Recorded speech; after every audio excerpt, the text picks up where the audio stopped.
Opa, você tá bom? Vamos pensar num trem muito doido, porque na provocação de hoje eu vou estar falando sobre essa política de escassez que o governo Lula está implementando no Brasil. A essência dessa provocação será sobre o exército de miseráveis que está sendo formado sem que as pessoas percebam, muito baseado nessa dinâmica de se preocupar com o jeito que o brasileiro vai interpretar e fazer qualquer tipo de regimento, de regra, de leis. O brasileiro tem uma tendência à corrupção, e nessa provocação eu vou trabalhar essa tendência à corrupção, pois sempre vai se calcular aí a intenção de levar vantagem, ignorando a infração de prejuízo alheio. Então o brasileiro ele não se importa de gerar prejuízo para outras pessoas. Então assim, tem um grupo que normalmente aí vive de quebra das leis e que as pessoas não estão conectando com a desgraça ainda maior que pode acontecer aqui no Brasil, que são os grupos paramilitares que a esquerda tem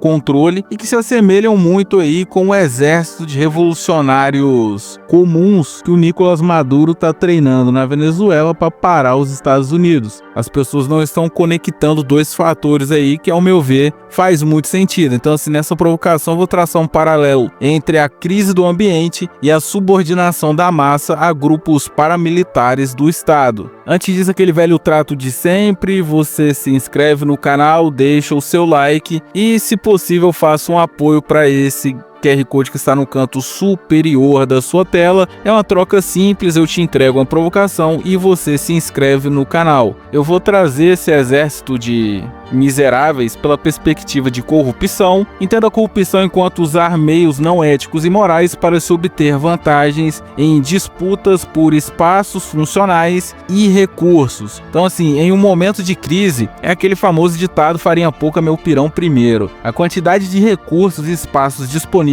no ambiente vai guiar o potencial moral da sociedade daquele ambiente, dentro aí das competições sociais por recursos e espaços. O normal é que os indivíduos não se importem com leis ou regras e comecem a se bestializar, ainda mais pela noção de que é melhor roubar que morrer, que foi implementada aqui no Brasil e já é uma ideia aí aceita e disseminada em todo o país. Então assim, em um momento de crise, ao invés de se apertar algumas ideias morais, se faz o contrário, se normaliza a ação das pessoas. E se tu entender que a quantidade dos recursos dentro de um ambiente, dos espaços de produção disponíveis vão gerar uma probabilidade de potencial de violência dos marginalizados de determinado ambiente, você praticamente aí mata toda a provocação, inclusive aí o uso desse mercado de necessidade. Fiz uma provocação mais antiga que alertava sobre o novo conceito de imposto criado pelo pessoal do PT, que é basicamente você garantir o acesso de indivíduos vulnerabilizados pelo próprio partido, pelo próprio PT, forçando quem consome determinado serviço ou produto a pagar por quem não pode, tirando aí o sustento e recurso de um monte de gente de classe C+, que ganha aí seus R$2.000 e que estava aí querendo se tornar uma classe média, querer fazer um investimento, comprar alguma estrutura de produção. Então assim, historicamente existem três maneiras básicas de se liderar as massas, seja por ideias, normalmente ideologias, hierarquia estrutural, normalmente aí os espaços do Estado, ou a necessidade, que é o que o PT está apostando ao retirar acesso das pessoas, forçando todo mundo a coletivizar a conta de um monte de reserva eleitoral do Lula. Então assim, para mim isso é o famoso escravagismo. Você tem que pagar para outra pessoa viver, mesmo que você não tenha nenhum vínculo com ela. O truque mais básico para se perpetuar no poder é a quebra da classe média e forçar o ódio da base marginalizada em quem sobrou com alguns recursos. Estamos vendo isso na prática. O governo está forçando as pessoas a se adaptarem a pequenas migalhas e as condicionando a viver na merda dependendo do Estado.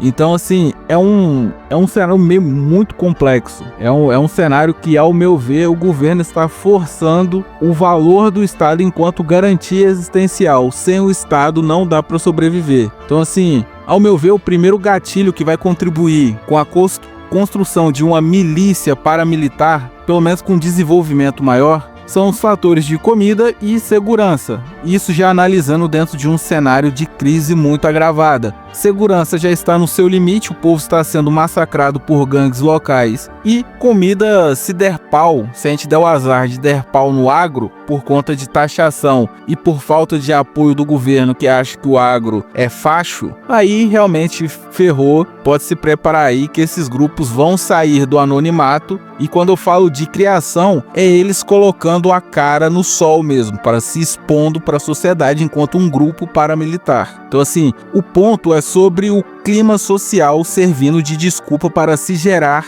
autoridade para esses grupos que se rebelaram controlarem a sociedade. Então assim, ao termos um clima de tumulto e de revolta contra esse sistema de revolução diluída em forma de reformismo, tanto do Lula quanto do Haddad, quando tu olha para isso, tu percebe que é dois palitos para todo mundo se tornar um inimigo e o governo usar esses grupos paramilitares para simplesmente eliminar todo mundo. É uma espécie aí de guarda de elite. O governo Lula não confia nas Forças Armadas, ele já deixou isso claro. A pressão para se ter um grupo de paramilitares em paralelo já está a todo vapor e desde o início do mandato do Lula 3, ele já estava cogitando uma guarda bolivariana pessoal para garantir aí a ordem. Em ambientes colapsados, que é o cenário que eu estou trazendo nessa provocação, a primeira coisa que surge são grupos com potencial de uso de violência. Estamos cada vez mais perto da África, com grupos paramilitares trocando tiro e forçando os indivíduos a viverem do jeito que eles querem, gerando, obviamente, vários tipos de abuso ali na sociedade local.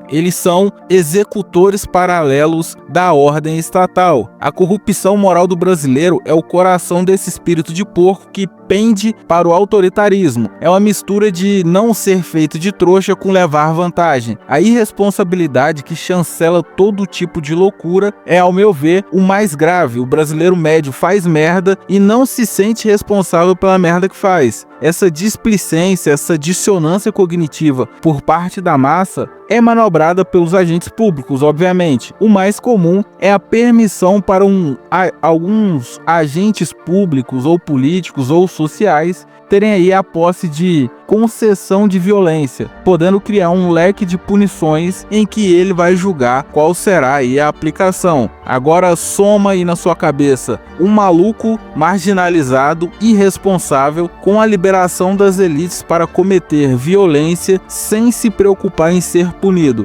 Isso mesmo, é o inferno. Então assim, é muito difícil projetar o futuro olhando para todo o cenário do Brasil e não projetar uma guerra civil. Vai haver um ponto de inflexão social onde até mesmo a base da pirâmide não vai aceitar a situação do ambiente e vai se insurgir contra as elites no poder. E obviamente as elites vão amassar essa massa contrária a eles e aos seus regimentos do ordenamento, gerando aí conflitos em larga escala de grupos que vão tentar reconstruir o país contra quem quer aproveitar a rapa do tacho, explorando aí pessoas vulneráveis. E obviamente vão usar aqueles velhos bordões, aquelas velhas palavras de poder: soberania, soberania, soberania, democracia. São só um clima de falso senso de justiça que normalmente é usado para construir as bases da desculpa e da normalização para atacar rebeldes, entre muitas aspas, que se insurgem contra o governo. Então, sob a alegação de proteger o que sobrou do país, iremos proteger com unhas e dentes até o fim o que sobrou da democracia. Eles vão fazer isso perseguindo opositores e contribuintes. Se hoje, você deve estar pensando, bom, eles fazem isso hoje, sim.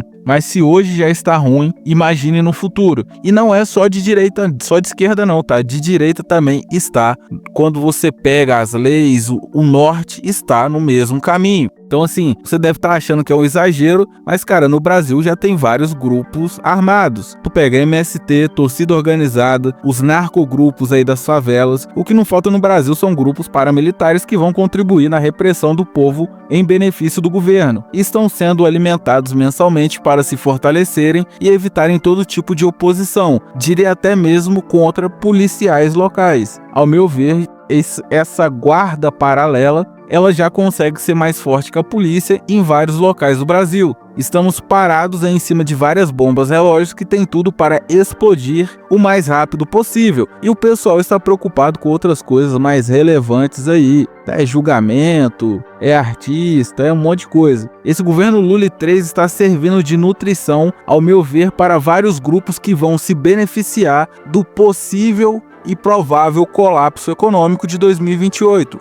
Como sempre falo, parece loucura, mas é melhor você ficar ligeiro, porque é melhor antecipar movimentos do que tomar na cabeça. Então assim, indo para o segundo bloco, trazendo uma ideia que reduza um pouco dessa merda toda, vou trazer a ideia no sentido de liberdade individual, a essência da ideia sobre um acúmulo base que os indivíduos têm que ter. Então eu sempre falo das 3 conquistas básicas, que é casa, formação técnica ou acadêmica e um carro, um veículo, um transporte. E é o básico, o objetivo básico da vida dos indivíduos, e que tem aí a média de gasto de, se tu somar esses 3 conjuntos, dá uma média de 330 mil, isso em uma cidade média. Se somar o salário mínimo que a pessoa recebe, a base de acesso mínima de apoio, sai praticamente aí 40% da vida do cidadão. Se tu pega aí que um cidadão ele trabalha até os 65, tu tira aí os 18 anos,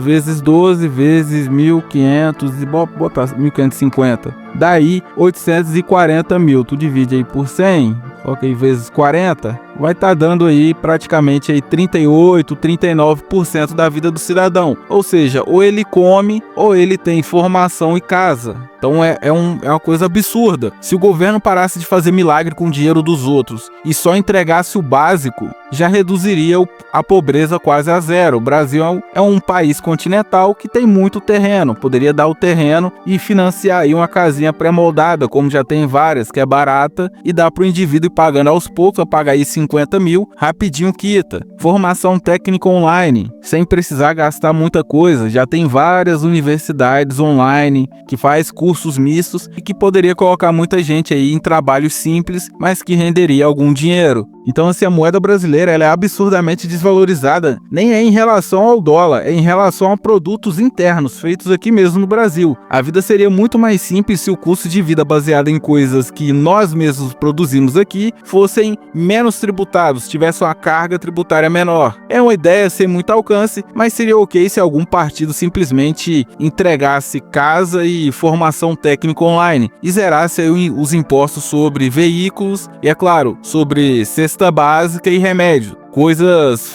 normalmente feitas aqui e que teria aí um fácil acesso, que reduziria aí marginalização, aumentaria espaços produtivos e que o governo faz questão de viver disso porque ele precisa dessa necessidade do povo. Então, assim, é sobre o valor do mal, é sobre por que as pessoas decidem se corromper. A redução da marginalização passa pela integração dessa massa de indivíduos em espaços produtivos e sociais, mas também é muito dependente do custo de vida. Então, quão fácil é conseguir trabalhar em setores mais simples e poder construir algo saindo desse modo sobrevivência que o salário mínimo entrega. O mal só compensa pela dificuldade de se obter as coisas de maneira honesta dentro de trabalhos mais simples. Não estou aqui querendo passar pano para bandido, longe disso, mas acesso à tecnologia e estruturas que garantem uma probabilidade de sucesso e de acúmulo maior são praticamente proibidas e inacessíveis para quem ganha menos de R$2.000 por mês. Então, assim, eu sou um sociólogo. E uma das minhas teorias é sobre esse ponto de anarquia, que, ao meu ver, é uma das probabilidades do Brasil sair do buraco. É um termo que eu sempre trazia aqui no canal, que é o fenômeno dos indivíduos que ganham mais de R$4.500 por mês e que dificilmente serão corrompidos com acesso de coisas simples ou experiências simples, pelo fato de que, normalmente, pessoas que passam aí dos 4.000 conseguem engatilhar um acúmulo automático. O Haddad vive reclamando aí de falta de arrecadação, mas se ele parasse de entregar os 50% do salário dos trabalhadores que são retidos para o pagamento de benefício e que são entregues para os bancos e só entregasse esse dinheiro para a população, o Brasil no mínimo aumentaria aí 50% do PIB. Se você não sabe, nós já vivemos uma coisa meio Cuba, o governo fica com algo em torno de 50% do salário do trabalhador de carteira assinada. E qual que é o problema dessa ideia de devolver o salário para as pessoas? É que você perde o sagrado controle que as elites normalmente querem ter sobre todos. Vão ter pessoas aí ganhando seus 3.100, 3.200. Alguma fatia aí já entraria para esse ponto de anarquia, onde o governo já não consegue barganhar com comida, com picanha na farinha, e obviamente não é o que o pessoal quer. O pessoal quer o controle sobre a massa. Então assim, o Brasil é o estranho caso da pessoa que está com fome dentro do supermercado. A pessoa é dona do supermercado, ela está dentro do supermercado e ela está com fome. O Brasil é um país continental e mesmo assim não lhe é permitido ter pelo menos um lote travado no nome aos 18 anos. E por mais que as pessoas possam vender, vai vender para comprar cachaça, a maioria vai utilizar para reduzir o gasto de mais de 200 mil com a casa. E isso a depender da região. Assim, tu consegue pegar ainda uma casinha simples. Tem região que tu vai gastar aí 350 mil fácil. Então assim, o brasileiro paga a comida feita aqui mais caro que o americano que pega a nossa comida aqui e leva para lá. Entre outras coisas, obviamente, que não lhe é permitido acessar. O Brasil vive em um regime de escravidão forçada pelas elites do Brasil. E partidos que se dizem defensores, mas fazem questão de excluir a quantidade de consumo que o assalariado médio normalmente tem, costumam aí receber bastante votos, porque as pessoas depositam neles a saída das suas aflições e demandas. Então assim, o Brasil é uma anomalia. É tudo caro e para piorar, o controle, você tá exagerando, o controle das elites é tamanho, isso que obviamente você já ouviu, mas além de ser caro, você não é dono, você tem uma concessão. Então assim, praticamente tudo que você tem de valor pertence ao governo e estão sendo cedidos a você, aos usuários, como esse sistema de propriedade privada do Brasil, que sempre foi assim, e independente de é capitalista, é socialista, é o que, o governo sempre funcionou nesse sistema de concessão pública. No máximo que o grande capitalista malvadão pode fazer é pagar mais o governo para ter acesso a mais coisas. Inclusive aí uma super taxação no IPTU que vai simplesmente ferrar um monte de gente. Então o governo pega o dinheiro que o pobre iria pagar no IPTU, joga na classe média, e a classe média pro PT é quem ganha acima de R$2.000. Então se tu ganha acima de R$2.000, parabéns, tu ganhou aí um segundo IPTU. Então assim, se o governo aceita, só raciocina comigo, se o governo aceita conceder lote, consegue conceder estrutura para cobrar IPTU, IPVA, o que seja, por que não ceder para reduzir as favelas? Por que não ceder para retirar mais pessoas de condição de pobreza extrema? Será que é para manutenção de capital político que essas pessoas acabam servindo? Então assim, se prepare. Se prepare, porque o cenário está em um processo de colapso acelerado e tu vai ver muito espantalho. A cerne do problema são os filtros de consumo que o próprio governo coloca sobre a população, a impedindo de consumir, pois quem consome é rico. Então, determinado produto, quem consome é rico, então dá para viver de taxação daquele produto. Estamos em um processo de finalização de controle sobre os recursos do país, seja o Drex ou recursos de produção. Recursos para tu fazer uma manufatura que seja. Então assim, se prepare para fazer parte dos últimos indivíduos com algum recurso que será taxado de monstro, porque não quer dividir com quem passou aí os últimos 10 anos vivendo de assistencialismo. O PT é o partido que se recusa a aceitar que as pessoas podem ter estrutura simples de produção. Ou é carteira assinada e sindicato, ou é bolsa alguma coisa, sendo escravizadas pelo painho. Moral da história, para finalizar a provocação, eu vou tentar trazer nas próximas provocações algumas bombas relógios que podem explodir no Brasil a qualquer momento. E o uso da massa faminta para alimentar grupos paramilitares não é algo que ainda vai acontecer. Já está a todo vapor, diria até que com grupos bem construídos e equipados. E obviamente muito baseada nesse brasileirinho médio, nessa massa burra. A ideia de que tudo vai acabar em feijoada e que se pode arriscar tudo, que vai ter como reparar bagunça, é a fonte de oxigenação desses grupos que vivem de alienados sonhadores. E, ao meu ver, o Brasil tem que ter um acúmulo forçado. O Brasil só sairá dessa merda de cenário, de situação, quando o cidadão voltar a ter o mínimo de sossego para acumular, sabendo que não será roubado pelo Estado só porque o ministro da Economia entende que determinada área é rentável de acordo com seu cálculo de imposto, beleza? Toda provocação à revolta de Atlas, retire crédito desse sistema desgraçado. Retire aí o seu crédito eleitoral. Não vote em candidato que só fala de antipetismo e bravata bolsonarista. Foque em quem quer reduzir o custo de vida, pois o custo de vida é a chave para reduzir a quantidade de violência que temos hoje no país, beleza? Então a provocação de hoje foi essa. Se te trouxe alguma reflexão, se inscreve no canal, deixa o seu like e deixa aí o seu apoio para esse grande QR Code no centro da tela, beleza? O YouTube está amarrando a minha monetização, precisa aí do seu apoio. Então, até a próxima provocação. Fique com Deus, um forte abraço.